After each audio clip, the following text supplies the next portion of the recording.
The Radium Girls were female factory workers who contracted radiation poisoning from painting watch dials with self-luminous paint.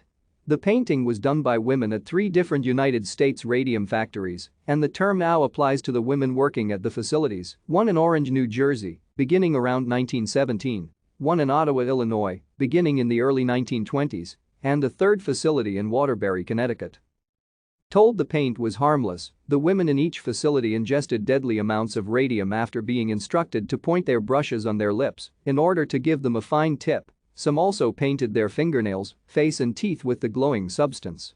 The women were instructed to point their brushes in this way because using rags or a water rinse caused them to use more time and material, as the rinse was made from powdered radium, gum arabic and water.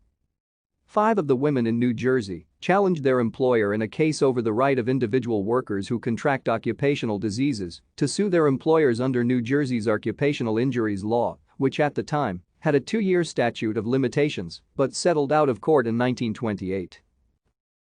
Thank you for watching. Like and subscribe if you would like to view more of our videos. Have a nice day.